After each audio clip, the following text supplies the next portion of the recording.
చూద్దాం సార్ స్వదేశీ న్యాయం స్లోగన్తో సిజేఐ లండన్లో రావచ్చు. ఇదొకటండి, లండన్లో ఇప్పుడు అంతకుముందు ప్రధానమంత్రి గారు నార్వే వెళ్ళినప్పుడు అక్కడ ఒక విలేకరులు వచ్చి మీ దేశంలో పత్రికా మీడియా స్వాతంత్రం మీద అని ప్రశ్న అడిగితే ఆయన వచ్చేసారు, కొంత రభస్ జరిగింది, ఇది అయింది.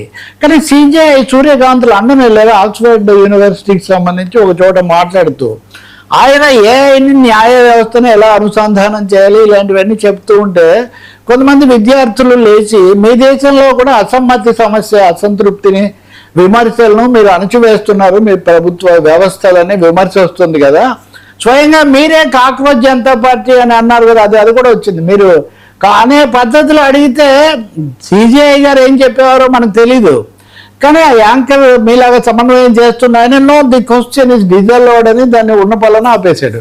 దాంతో అక్కడ విద్యార్థులందరూ కూడా కొంచెం రబస్ చేస్తే భారత హైకమిషన్ లండన్లో ఉన్న భారత హైకమిషన్ ఒక ప్రకటన చేస్తూ అన్సివిలైజ్డ్ బిహేవియర్ ఏంటి అసలు, ప్రధాన న్యాయమూర్తి వస్తే వినాలి కానీ ఈ విధంగా ప్రశ్న ఇప్పుడు ఆయన మాట్లాడుతున్నాడు, వాళ్ళు ప్రశ్న అడిగారు, పైగా కాక్రోచ్ అనే దాన్ని తెచ్చింది కూడా సిజేఐ కదా. సో ఆ విధంగా రసాభాస అయింది. అంటే నార్వే తర్వాత లండన్, ప్రైమ్ మినిస్టర్ తర్వాత చీఫ్ జస్టిస్. కానీ వీటి చాటున మరుగున పడిన విషయం ఒకటి ఉంది. ప్రధాన న్యాయమూర్తి గారు ఏమన్నారంటే భారతదేశంలో మేము స్వదేశీ న్యాయ వ్యవస్థను సృష్టించడానికి ప్రయత్నిస్తున్నాము, ఏ స్వదేశీ మోడల్ ఆఫ్ జస్టిస్ అని. ఇది న్యాయ పత్రికలో, లీగల్ పత్రికలో దీన్ని చాలా ప్రముఖంగా ఇచ్చారు. ఏంటి స్వదేశీ న్యాయ నమూనా ఏంటి? ఇప్పుడు డెమోక్రసీ ఉంది, లేకపోతే సోషలిజం ఉంది, లేకపోతే ఇంకా చాలా ఉన్నాయి, పార్లమెంట్ అనే పదం ఉంది.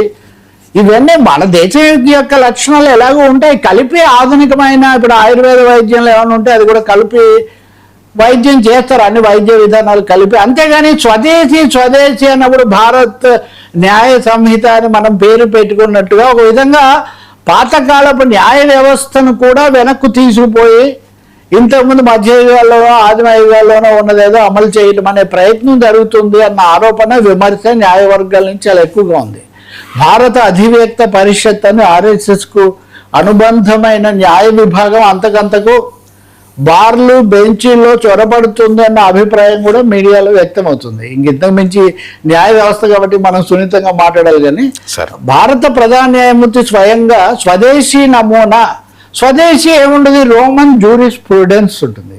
Roman Juris Prudence though it is Roman origin అయినప్పటికీ దాంట్లోనూ న్యాయ సూత్రాలు మనం తీసుకుంటారు. అమెరికన్ సుప్రీంకోర్టు ఒక హక్కుల విషయంలో గొప్పగా చెప్పింది కోర్టు కూడా చేస్తారు న్యాయమూర్తులు, వాళ్ళ తీర్పుల్లో కొన్ని సందర్భాల్లో అసాధారణంగా వేరే దేశాల్లో జరిగిన కూడా చెప్తుంటారు.